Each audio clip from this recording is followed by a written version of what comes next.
Hey,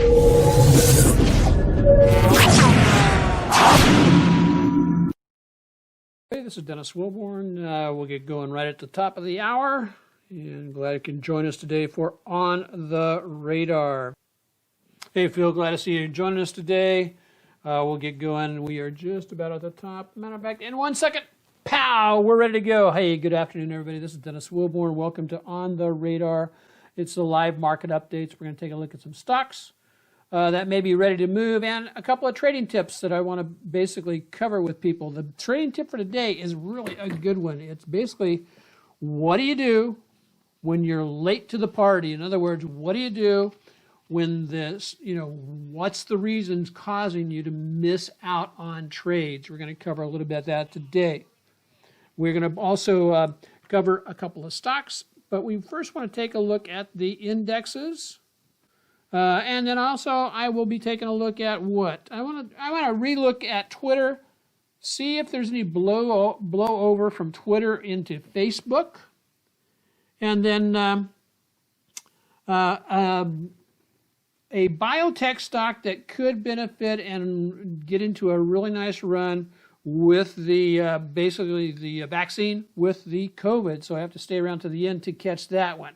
I want to make sure, one, you can see. Yep, you can see the full screen of the, so I'm looking at a chart right now of XOP, and I just want to make sure that shows up on the screen. Thanks for pointing it out yesterday, Phil. You made it a lot better for us to be taking a look at the individual charts. So here we go. We're looking at the spiders, SPY. And if you do have any questions, please lay them in the chat box in the chat. I'll be going back and taking a look at any questions. And also, if you want to take a look at any individual stocks, you can also lay that in there. I'll try to get to that in today's session. I want to be on about 15 minutes or so. And then, so let's go ahead and get into the SPY or the S&P. What do we see on a daily chart here? Well, one of the things we see on the daily chart is price actions didn't do a lot of anything today. We have a mixed market, actually. We've got the S&P up slightly. We've got the NASDAQ down slightly. We've got the Russell, as represented by the IWM, has really started to scream to the top side. So that's very interesting how that works. So, right at this particular point in time, the S&P is not a buy. Why? I want to see a pullback into the moving averages, and it's just not happening yet. We may get a very quiet market going in through next Wednesday on the inauguration when that takes place, and we'll basically just play it by ear right now. But nothing to do on the spider or on the S&P. Do we have anything that's telling us that, hey, this is a, there's no reversal signal. There's basically nothing. We have a little bit of, I won't even call it negative divergence, because on the daily chart, on the momentum indicators, but just kind of just sitting there, not doing a darn thing. NASDAQ, a little bit different story today. We're getting a off of last week's candlestick, which I'm looking at the candlestick for the week. I've switched over to the weekly chart here, folks, and we highlighted this on Friday. We had a bearish hanging man on Friday, and right now that is still in place. It will be voided if the high from last week is taken out. But right now, we're not taking that out. What's been going on today? Price action is staying above the moving averages. That's a positive. Price action, the rally attempt is dropping off slightly below Friday's high. Does that mean we're going to rip to the downside? Not really. But what it could mean is we're going to get at least a pullback into this upward trending channel, or the 20-day moving average, which is right now at 311. If I project it up a couple of days, we're going to be about 312.50 or so, and that's where we would anticipate potentially getting a bounce to get long the cues. The thing that's very interesting that I'm finding is that the Russell has been on a stinking tear. I mean, it has been on a rip ever since the final quarter of last year. So here we go, running into the final quarter. This is, again, back on a weekly chart. And we've gone from 147 all the way up to 214.80. Very impressive move. I mean, we always know that the Russell has a preponderance to rally harder the last quarter than the other two indexes that we track. And so it basically lived up to its reputation. Its seasonality kicked in and just ran hard and straight up. The downside of all of that is it didn't give us a chance to jump on board very many times. We had a chance back here right on the first of the year when it pulled back into the moving averages on the 20 and then bounced higher, but it hasn't looked back since. I mean, we've ripped out and it's moving higher, higher, higher. You know, I went looking for some reasons why. Right now, the small caps are just, you know, they kind of lagged the rest of the market last year. Now they're jumping in and doing a lot better. And again, if you do have any questions or if there is a stock you want us to be taking a look at, please drop a note down into the comment section. So Russell, IWM, nothing to do with that yet. We have nothing that says sell me. We have nothing that says, you know, providing an opportunity to get into a trade. I will look for a opportunity on a pullback into the moving averages. I ask myself, what moving averages have been the strongest? Well, during the run, during the fourth quarter, the 8-day was very, very strong, was not violated or didn't have a close below the 8-day until a couple of days before the end of the year. Then what kicked in is the 20-day. So I'm looking at any kind of a pullback into the 20 because we are extended would potentially provide us an opportunity to go into a long trade. Now, one thing is you're projecting your moving averages, folks, and this is kind of a lesson to learn, is you can just drill a little parallel line in there like that, and a parallel line like, not like that. Ah, you rascal, get in there. There we go, that's about right. And a parallel line. What that is as time goes on, if the trajectory, okay, NVDA, we will take a look at that, Phil. As the trajectory goes on up, if I'm expecting a pullback into the moving averages, I can just watch that and see. If I pull back down, let's say in a couple of days, if I pull back down into, like tomorrow, if I pull back to 204 or 205, that would be a trigger to potentially jump on a trade. And that way I can keep stepping it up as long as the moving averages keep heading in that direction. Let me kill the, clear the drawing set. Okie dokie. There we go. We've got it cleared. And so that's what we've got with IWM. Let me move the phone just really quickly here. So my question to you is, okay, one, what do you do when you're late to the party? Earlier this week, we basically did a really great trade on Etsy off of our top 5 trades where we jumped in it right down here, right basically as it was bouncing off the 34. So we got into a trade on Etsy at about $169.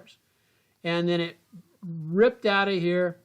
And let's say it came onto your radar after it was already breaking out above these past highs. So what do?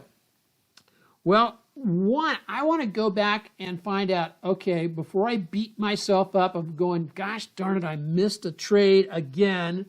I want to go back and say, well, did I miss the trade, or what was the reason, why I didn't see it back here? Now, if it wasn't on my radar or on my watch list, that's a good reason to say, oh, yeah, I missed it because I wasn't watching it.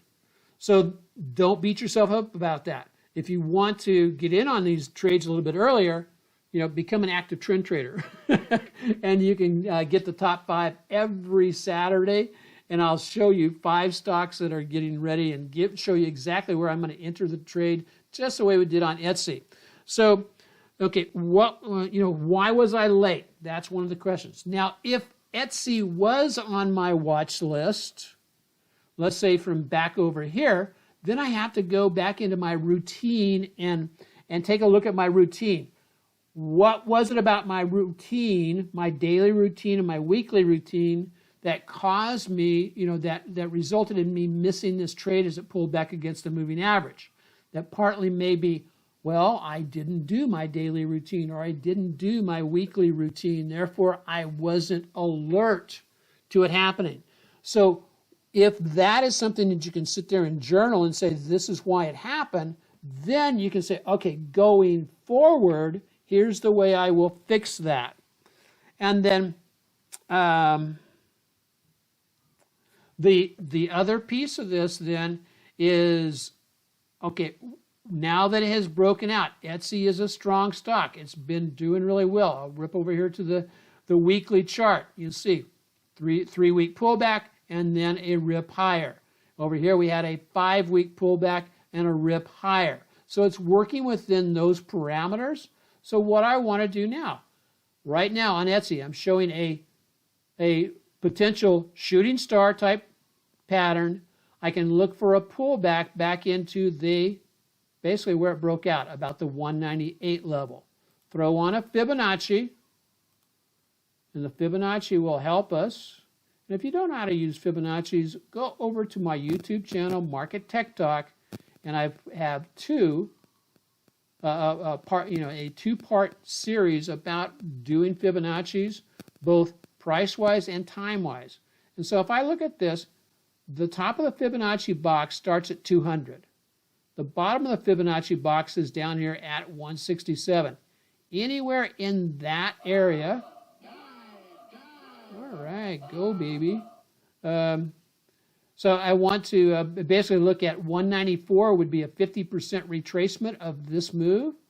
And as observed by Charles Dow back at the turn of the century, back in the 1900s, is that stocks after a strong run up have a tendency to retrace, what did he say? He said 1/3 to 2/3 of the value of the run up.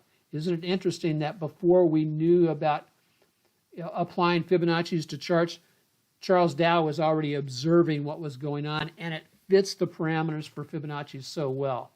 So that's what I'd be looking at on Etsy. So that's the other thing. Once I've missed the trade, well, and I'm interested in the stock, I want to make sure I don't forget about it again. So then I start defining my levels of value where I can get back in the stock when it does a pullback. Does that make sense? Awesome. So let's jump over and take a look at, yesterday I talked about Twitter, if you recall. I was quite vehement about Twitter, saying, before President Trump actually started, before he started running for office and became president, Twitter was a company that was going down the toilet.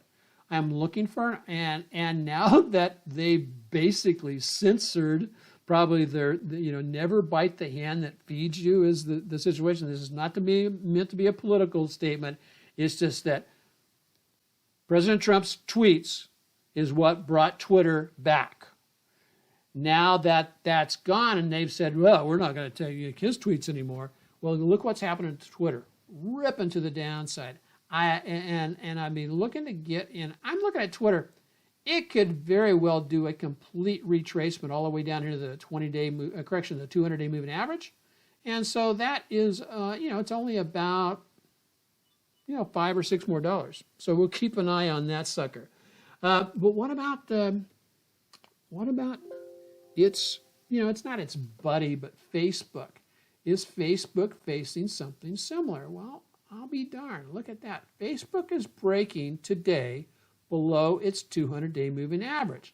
That does not bode well. Now, we're either going to bounce there and run back up, and this is where, what we're going to be talking about next week is Stop trying to pick the tops and the bottoms, and go with the momentum switch.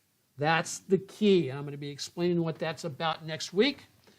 And so it, in essence, is once you get all the momentum and the price action is running below the moving averages, we're looking for basically, if it's below the moving averages, we're looking for the same thing that we do above the moving average. A pull up or pull back into the moving averages. When it hits the moving averages, that oftentimes is a signal that that's where we want to get in. And I'll give you some perfect examples of that. But as you can see, Facebook. Yeah, I'm not going to short it right where it's at. I want it against the moving averages. However, it's looking pretty crappy. I mean, and so look for it to maybe get a bounce. Go over to this, look to your left. The support is down at a level of low, 144.13. So I can actually put an alert there at 144.13. If it gets to that or below that, I want to be basically saying, hey, that's good, an indication that we're going to rip more to the downside. And then just like a breakout to the top side, this would be a downside breakout. That level of past support changes polarity and becomes a level of resistance. And so Facebook, and we've got earnings coming up on the 27th. Going to be interesting. Going to be interesting, guys. The FANG stocks may be having some issues. And last but not least, here's the strong stock interesting stock that I'm looking at. As you can see, nice pullback, a weekly bull flag. It's breaking up. What do we want to do right now? I'm not, on this particular case, it got up to the moving averages, fell down. The sell-off failed, and now it has gone above the moving averages. It is back in gear above the 8 to 34 and the 8, 34, 20, and 50-day moving average. So I'm going to be looking at anything as a pullback into the 8 or 20 or 34. There's a nice little pocket there of support at about the, let's say, the 121 level for a potential trade to the upside.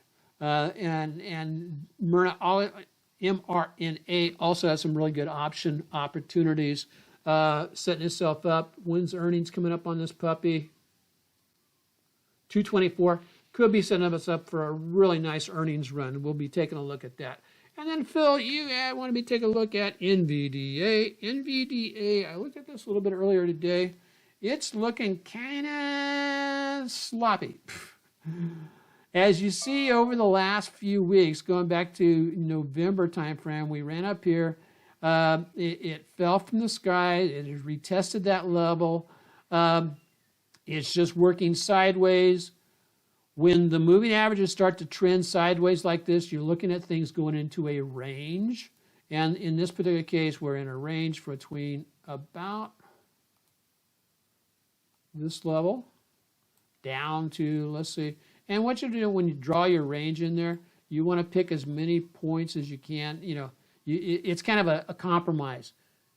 If I take just these 2 points down here, well, it only got down there twice. However, if I take these middle points, it got down there multiple times, indicating a stronger level of support. And so what's it doing? It is selling off today. The momentum indicator is flipping down.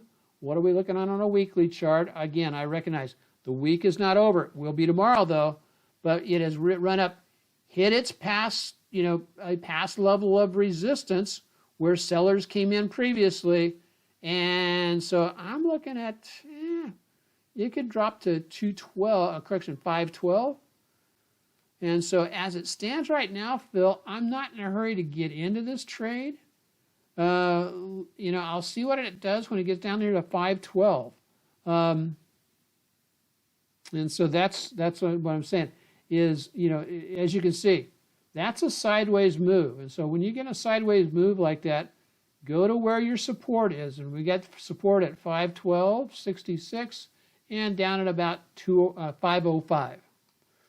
With that, but it's looking it's looking like, yeah, I'm not ready to run for new highs at this particular point. So, okay, guys, that's it for today. Hey, thanks for joining us. Please let your friends and neighbors know that the Active Trend Trader is live on Tuesday, Wednesday, and Thursday at 12 noon Pacific time, where we're going to cover, one, the indexes. We will cover a couple of stocks, and we will cover some tips. If you're joining us on YouTube, please leave a comment down into the comment sections. If you haven't joined us on YouTube yet on Market Tech Talk, please go on over to Market Tech Talk. That's Market Tech Talk. And subscribe, hit the bell, and you'll get notifications on other training videos that I put together throughout the year, throughout the month. And so, until later, aloha, God bless. I'm so happy the top 5 guys have been making some really good dollars since the beginning of the year. Aloha, God bless everybody.